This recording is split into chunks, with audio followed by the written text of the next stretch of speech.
Hi guys, welcome to ज्ञान years. दोस्तों आज हम समझेंगे इमरजेंसी ड्रग्स के बारे में कि ये वो दवाइयाँ होती हैं जो कि इमरजेंसी में लगना ही लगना है। इसके अलावा पेशेंट को बचाया ही नहीं जा सकता।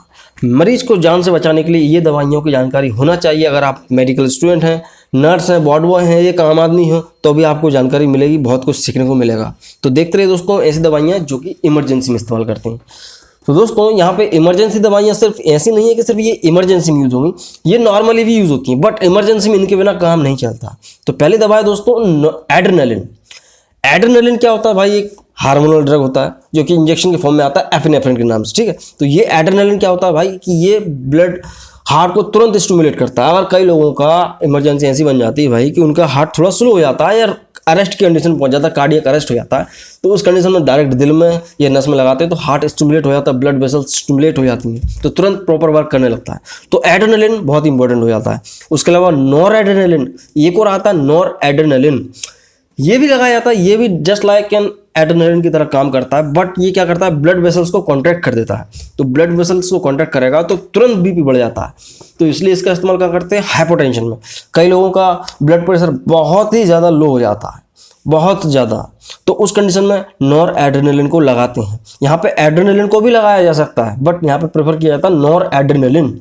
अगर हाइपोटेंशन हो गया, बहुत ज़्यादा बीपी कम हो गया है, तो वो क्या करेगा? ब्लड वेसल्स को कॉन्ट्रैक्ट करेगा तो ब्लड प्रेशर अपने आप बढ़ जाएगा। तीसरा आता है दोस्तों एट्रोपिन। एट्रोपिन सल्फेट का इंजेक्शन आता है 0.6 मिलीग्राम। ये क्या करता है? ब्रेडिकार्डियम देना, ठीक है। तो ब्रेडिकार्डियम मतलब कि भाई उसकी पल्स जो हार्ट रेट है कम हो गई है, 50 हो गई, 40 हो गई, तो उस कंडीशन में उसको देंगे तो वो नॉर्मल कर देगा हार्ट की रेट को, ठीक है। तो नॉर्मल 70-80 होना चाहिए, वो उतनी पहुंचा देता है। तो ये एट्रोपिन भी बहुत इंपॉर्टेंट और यूज होता है इमरजेंसी कंडीशंस में। चौथा है दोस्तों यहाँ पर सोडियम बाइकार्बोनेट। कई बार क्या होता है कि इमरजेंसी कंडीशंस में पेशेंट जो है मेटाबॉलिक एसिडोसिस की कंडीशन में पहुंच जाता है, मतलब कि उसकी पूरी बॉडी फ्लूइड्स के अंदर एसिडिटी डेवलप हो जाती है, मतलब कि इन्फ्लामेशन आ जाती है, एडिमा हो जाता है, तो टिश्यू जो है इम्प्लांट हो जाते हैं वो एसिडोसिस के कारण। उस कंडीशन में ये सोडियम बाइकार्बोनेट का इंजेक्शन तो देना ही पड़ता है। पांचवा है दोस्तों यहाँ पे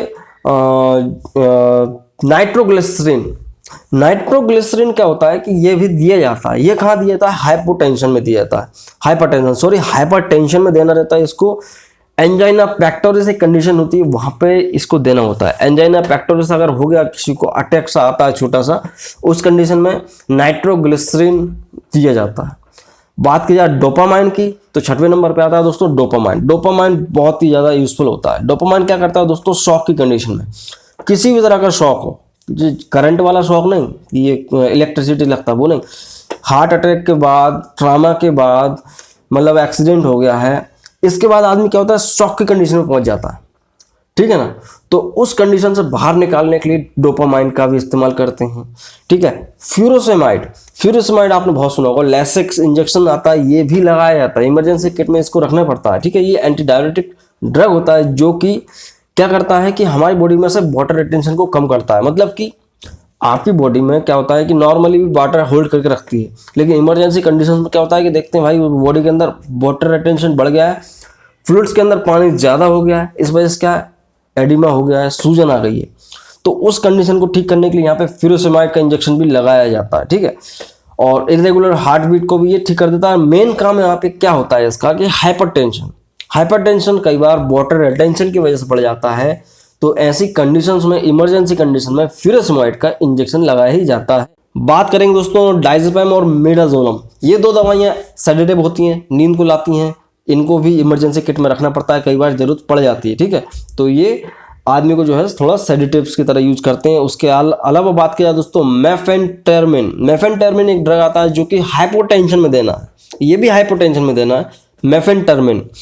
सो ठीक है, अब ये हाइपोटेंशन मतलब कि ब्लड प्रेशर थोड़ा कम हो जाता है आदमी का उस कंडीशन। डेगोक्सिन बहुत ही ज़्यादा कॉमन हो गया, बहुत ज़्यादा यूज होता है डेगोक्सिन। ये डेगोक्सिन क्या करता है? हार्ट फेलियर में दिया जाता है। कई बार इमरजेंसी कंडीशन हो गई, ये हार्ट फेल हो गया, तब देना है। या किसी तरह की पॉइजनिंग भी होती है तो वहाँ पर डेगोक्सिन को दिया जाता है। कई तरह के एंटीडोट की तरह इस्तेमाल करते हैं। अरिथमिक कंडीशंस में इसको दिया जाता है, हार्ट बीट को रेगुलर करने के लिए और हार्ट फेलियर को रोकने के लिए डेगोक्सिन को दिया ही जाता है। बात करेंगे दोस्तों फ्लूमैज़निल। ये ड्रग होता है दोस्तों, ये भी इंजेक्शन के फॉर्म में लगाया जाता है। ये क्या होता है कि रिवर्स सेडेटिव इफेक्ट देता है। मतलब कि क्या होता है, कई बार सेडेटिव इतना ज़्यादा ले लेते हैं कि उनको तकलीफ हो जाती है, आदमी इमरजेंसी कंडीशन में पहुंच जाता है। तो इस कंडीशन में इसको ही लगाया जाएगा, क्या, फ्लूमाज़ोनल। इससे क्या होता है कि जो सेडेटिव का इफेक्ट होता है वो रिवर्स हो जाता है, खत्म हो जाता है। ठीक है। इथामसाइलेट का भी बहुत यूज़ देखा गया है, हालांकि ज़्यादातर नहीं होता, लेकिन इसका यूज़ कब करते हैं भाई, ब्लीडिंग को रोकने के लिए। कई बार क्या होता है, ओपन सर्जरी चल रही हो, सर्जरी करना इमरजेंसी कंडीशन है, या ब्लीडिंग बहुत ज़्यादा हो रही है, हाथ पैर टूट गया, ब्लीडिंग रुक नहीं रही है, तो उस कंडीशन में इथामसाइलेट का भी इस्तेमाल करते हैं इंजेक्शन के फॉर्म में। हालांकि ट्रांक्सिमिक एसिड वगैरह ये भी चलता है, बट ज़्यादातर देखा गया इथामसाइलेट जो कि ब्लीडिंग को रोकता है। हेपेरिन का भी यूज़ करते हैं, हालांकि हेपेरिन का यूज़ इसलिए करते हैं कि ताकि क्लॉटिंग ना हो। ठीक है। तो ब्लड का क्लॉटिंग शरीर के अंदर ना बने, तो हेपेरिन रखते ही हैं, ऐसा कोई ज़्यादा खास यूज़ होता नहीं, बट रखते हैं। उसके अलावा ये सारी ड्रग्स के अलावा दोस्तों कुछ नॉर्मल से दवाइयाँ होती हैं जो कि इमरजेंसी किट में रखना ही पड़ती हैं, जैसे कि भाई ट्रामाडोल है, डाइक्लोफेनिक है, ये दर्द के लिए देना पड़ती है। सीवियर दर्द हो रहा है तो ट्रामाडोल ओपियोइड एनाल्जेसिक देना ही पड़ता है। उसके अलावा यहाँ पे हाइड्रोकॉर्टिसन हो सकता है जो कि एलर्जी में देना है। एविल का इंजेक्शन, एनाफाइलेक्सिस रिएक्शंस हो जाती है, इमरजेंसी कंडीशन डेवलप हो जाती है, एनाफाइलेक्सिस रिएक्शंस, या बहुत सीवियर इचिंग चल रही हो, तब ऐसी ड्रग इंट्रैक्शन हो गया, दूसरी दवाइयों के साथ बॉडी के अंदर इंट्रैक्शन हो गया, रिएक्शन हो गया जिसे बोलते हैं नॉर्मली, तब एविल इंजेक्शन लगेगा। डेक्सा भी रख सकता है आदमी चाहे तो, प्रेडनिसोलोन भी रख सकता है। ये सारे के सारे क्या होते हैं भाई, एंटी एलर्जिक की तरह वर्क करते हैं इमरजेंसी कंडीशंस में। तो फेनार्गन भी रखते हैं, फेनार्गन जो कि एक सेडेटिव की तरह वर्क करता है, नोजिया वोमिटिंग में काम आता है। जो प्रोमेथाजाइन होता है वो अच्छा यूज़ करते हैं यहाँ पे। तो ये कुछ दवाइयाँ होती हैं दोस्तों जो कि इमरजेंसी किट में होना जरूरी है। हो सकता है कुछ मैं मिस कर रहा हूँ, तो आप मुझे कमेंट करके बताइएगा कि कौन सी दवा मैंने मिस कर दी है।